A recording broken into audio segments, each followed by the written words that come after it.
इथं आल्यानंतर एक भक्तिमय वातावरण बघितल्यानंतर भारी वाटतं. आज हनुमान जयंती निमित्त आपण सगळेजण इकडे जमले आणि आज खरं तर ह्या मंदिराला 103 वर्ष पूर्ण झाले आणि हा हनुमान नवसा हे मंदिर आहे इथलं हनुमान नवसाला पावतो असं म्हणतात सगळे.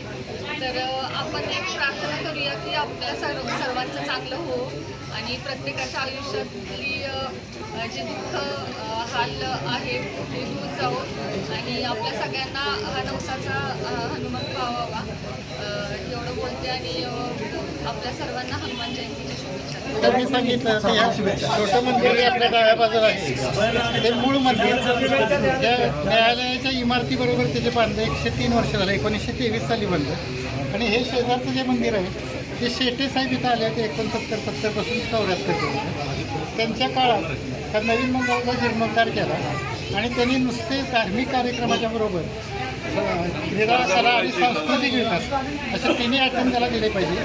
हनुमान हा बलदेवता आहे तर नुसतं तुम्ही धार्मिक विधी करू नका, मुलांना व्यायामाची आवड लागली पाहिजे.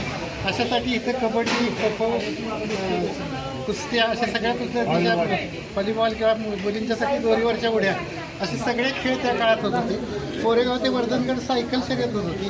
पण नंतर शाळेच्या परीक्षाचं टायमिंग बदलल्यामुळे त्या काळात परीक्षा असतात तेव्हापासून तो कार्यक्रम याच्याबरोबर होत नाही. हा आपण उत्सव आता सकाळच्या जन्मकाळापासून संध्याकाळच्या कीर्तनासकट आणि महाप्रसादासकट करतो आणि गावातील सगळे लोक सहभाग घेतात. त्यामुळे तो उत्सव अत्यंत चांगल्या निश्चितपणे याच्या निमित्त इथं असणारे आमचे मार्गदर्शक गाडगे काका असतील, भानदास काका असतील, बाबूजी काका असतील, रमेश गोडबोले असतील, तसंच आपल्या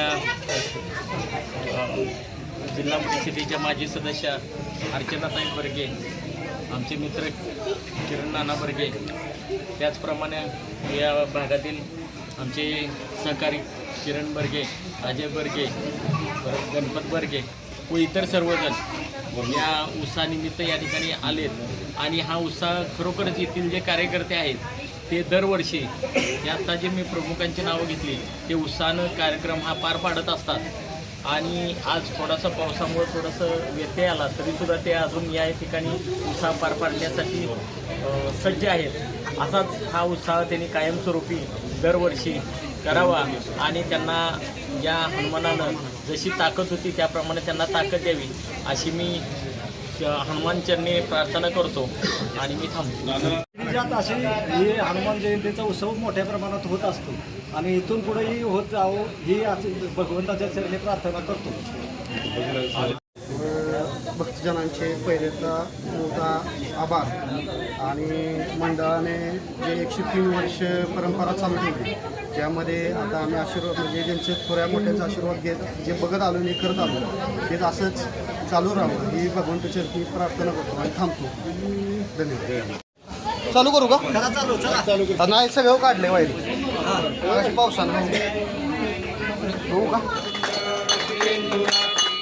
जय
विष्णुकांता जय जय